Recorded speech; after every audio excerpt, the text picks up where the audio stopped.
आज हम BEd first year first semester मनोविज्ञान के अंतर्गत शिक्षण के सामान्य सिद्धांत के विषय में अध्ययन करेंगे। शिक्षण के सामान्य सिद्धांत हैं। पहला, स्वयं करके सीखने का सिद्धांत, principle of learning by doing. विकास का आधार स्वक्रिया है। बालक संसार में कुछ मूल प्रवृत्तियों को लेकर आता है। फलस्वरूप बालक के शरीर और मस्तिष्क को क्रियाशील बनाकर ही उसको किसी बात को सही ढंग से सिखाया जा सकता है। फ्रोबेल का विचार है कि अपनी प्रेरणाओं एवं भावनाओं को पूरा करने के लिए बालक स्वयं अपने मन से सक्रिय होकर कार्य करे। स्वक्रिया के सिद्धांत का स्पष्टीकरण करते हुए फ्रोबेल महोदय लिखते हैं, पेड़ का बीज अपने संपूर्ण पेड़ का रूप धारण किए रहता है। प्रत्येक वस्तु का भावी विकास और रूप उत्पत्ति के समय ही उनमें होता है। अतः फ्रोबेल ने स्पष्ट किया है कि बालक क्रिया के द्वारा ही कार्य को सीखता है। दूसरा, प्रेरणा का सिद्धांत, प्रिंसिपल ऑफ मोटिवेशन। व्यक्ति की वह आंतरिक शक्ति जो उसमें ऐसी क्रियाशीलता उत्पन्न करती है जो लक्ष्य की प्राप्ति तक चलती रहती है, प्रेरणा कहलाती है। प्रेरित हो जाने पर बालक स्वयं क्रियाशील हो जाता है। बालक को प्रेरित करने के लिए शिक्षक को बालक की जन्मजात प्रवृत्तियों, इनेट टेंडेंसी से लाभ उठाना चाहिए। यह एक प्रवृत्ति जिज्ञासा है। अतः अध्यापक को बालक के समक्ष पाठ्य वस्तु इस प्रकार प्रस्तुत करनी चाहिए कि उसमें उसके प्रति जिज्ञासा उत्पन्न हो। किसी वस्तु के निर्माण की प्रक्रिया पढ़ाने के लिए बालक को कारखाने में ले जाकर निर्माण की प्रक्रिया दिखाकर प्रेरित किया जा सकता है। प्रेरणा के तरीके, पहला शाब्दिक, जिसमें आता है शाबाश, अच्छा, उत्तम।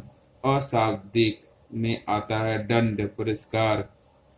तीसरा, रुचि का सिद्धांत, प्रिंसिपल ऑफ इंटरेस्ट।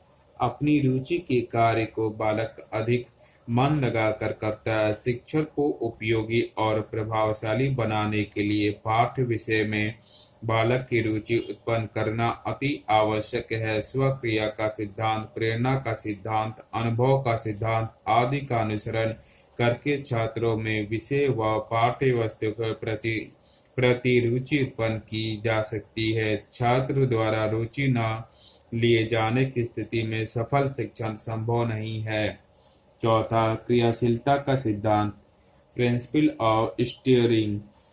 करके सीखना क्रियाशीलता का मुख्य आधार है। क्रियाशीलता का सिद्धांत बाल मनोविज्ञान का आधारभूत सिद्धांत है।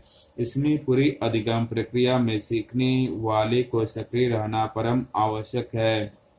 हम सभी में से जो साइकिल चलाते हैं, उन्होंने सबसे पहले साइकिल चलाना कैसे सीखा होगा? सबसे पहले उन्होंने साइकिल को पकड़ना सीखना, पैडल मारना सीखा। कई बार उसे चलाने में चोटें भी आईं। आखिरकार उन्हें साइकिल चलाना आ गया। इसमें उन्होंने स्वयं साइकिल के साथ क्रिया की। यदि वे ऐसा नहीं करते तो वे साइकिल नहीं सीख पाते। स्पष्ट है, शिक्षण अधिगम का कार्य भी बिना क्रियाशील हुए संभव ही नहीं। जितनी अधिक क्रियाशीलता उतनी अधिक सीखने की प्रक्रिया सरल और रुचिपूर्ण होगी। महत्व, कार्य पाठ हम सीख जाते हैं। दूसरा, आत्मविश्वास बढ़ता है। तीसरा, व्यवहार परिमार्जन होता है। चौथा, क्रिया द्वारा सीखना अस्थायी होता है। पांचवा, निश्चित उद्देश्य का सिद्धांत, प्रिंसिपल ऑफ डेफिनिट एम्स।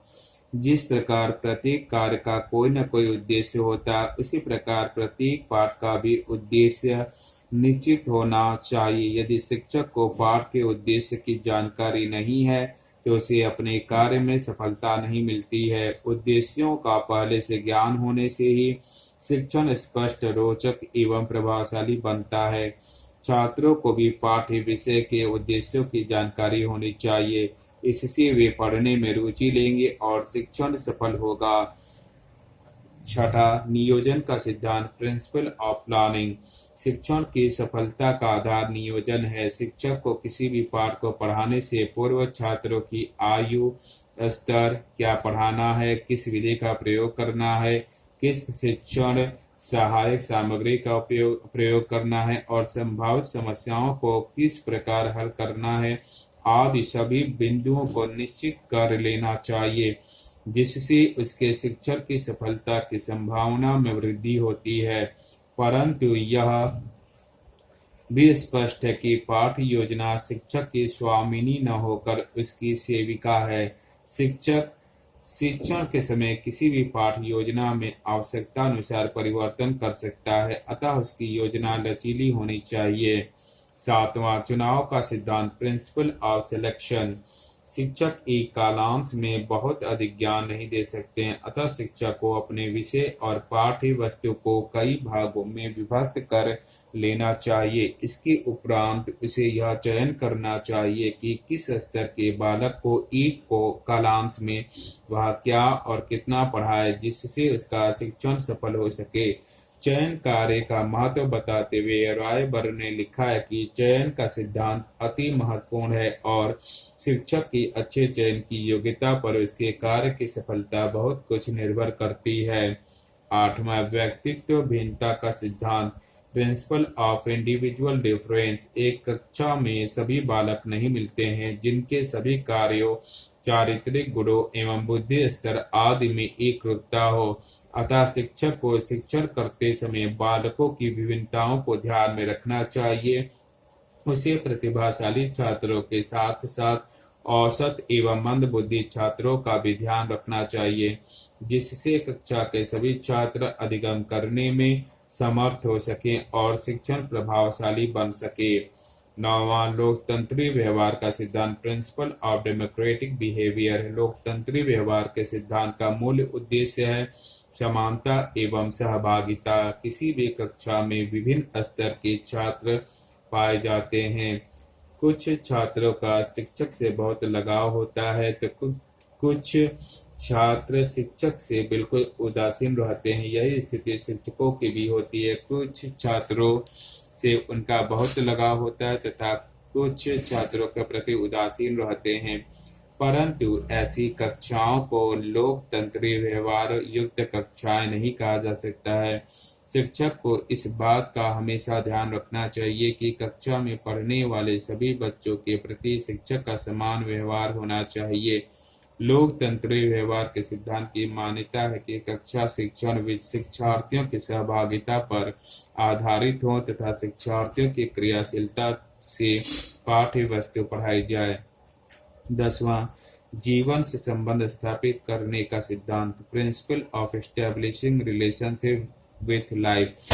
शिक्षा सतत रूप से जीवन पर्यंत चलने वाली प्रक्रिया है। मानव जीवन को शिक्षा के द्वारा उन्नत एवं प्रगतिशील बनाया जा सकता है। राष्ट्रीय पाठ्यचर्या की रूपरेखा 2005 में भी शिक्षा को जीवन से जोड़ने की बात पर बल दिया गया है।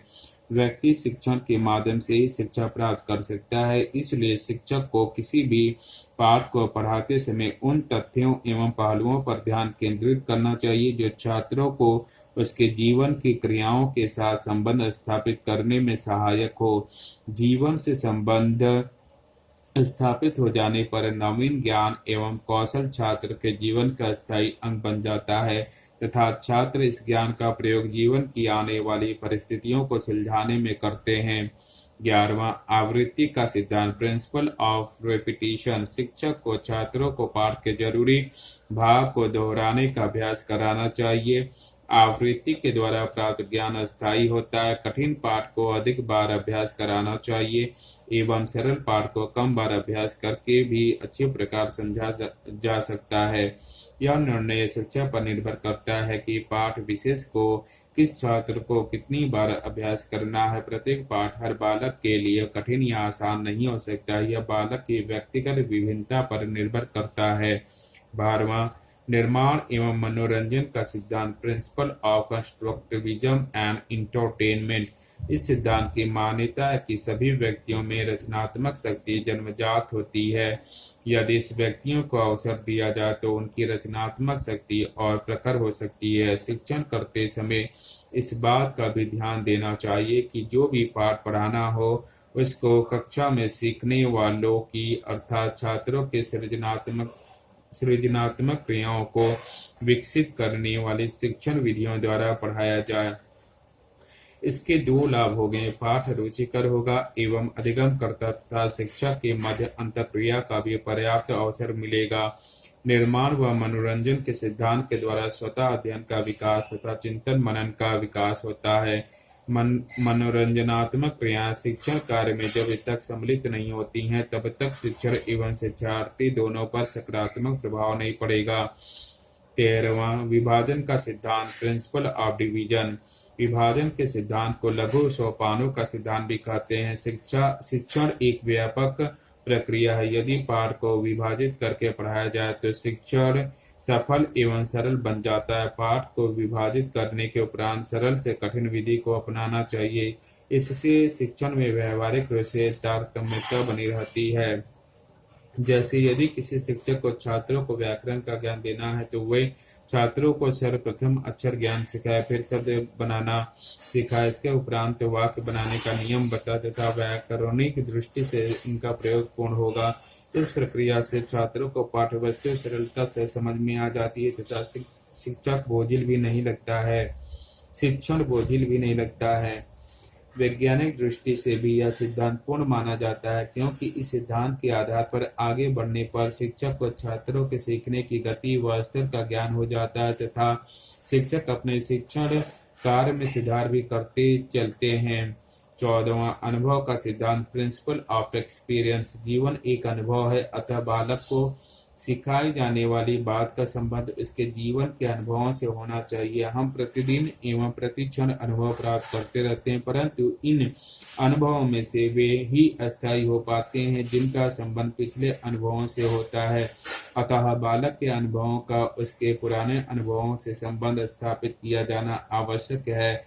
ऐसा करने से बालक नए ज्ञान या अनुभव को सरलता और सुगमता से सीखकर उसको अपने जीवन का स्थायी अंग बना लेता है। रॉय बर्ने बफोर्ड ने कहा कि प्रत्येक पाठ का आरंभ उस बात से होना चाहिए जिसका अनुभव बालक कर चुके हैं। 15वां मानसिक तैयारी का सिद्धांत, प्रिंसिपल ऑफ मेंटल प्रिपरेशन। जब तक बालक किसी भी कार्य को करने या सीखने के लिए मानसिक रूप से तैयार नहीं होगा तब तक वह उस कार्य को करने में असफल होगा, कई गलतियां करेगा या उसे पूर्ण करने में बहुत अधिक समय लगेगा। अर्थात जिस कार्य को सीखने के प्रति बालक की जैसी मनोवृत्ति होती है उसी अनुपात में वह उसे सीखता है। यही कारण है कि एक उत्तम शिक्षक विभिन्न प्रकार से प्रेरणा देकर बालकों को नवीन ज्ञान को ग्रहण करने को लिए मानसिक रूप से तैयार रहता है। इससे शिक्षक को शिक्षण में सफलता प्राप्त होती है। 16वां स्वतंत्रता का सिद्धांत, प्रिंसिपल ऑफ फ्रीडम। शिक्षक को कक्षा का वातावरण लोकतंत्री रखना चाहिए, दमनकारी नहीं। उसे छात्रों का मित्र एवं मार्गदर्शक होना चाहिए। लोकतांत्रिक वातावरण में बालक खुशी से स्वतंत्रता का अनुभव करते हुए कार्यों को अधिक सफलता के साथ पूर्ण करते हैं।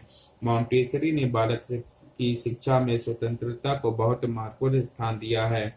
17वां सहसंबंधता का सिद्धांत, प्रिंसिपल ऑफ कोरिलेशन। किसी भी विषय का शिक्षण करते समय उसका संबंध अन्य विषयों के साथ भी स्पष्ट करना चाहिए, जैसे कला, विज्ञान एवं समाज विज्ञान आदि संबंध। इसी प्रकार प्रकरण का संबंध अन्य प्रकरण व पाठ से भी स्पष्ट करना चाहिए। धन्यवाद।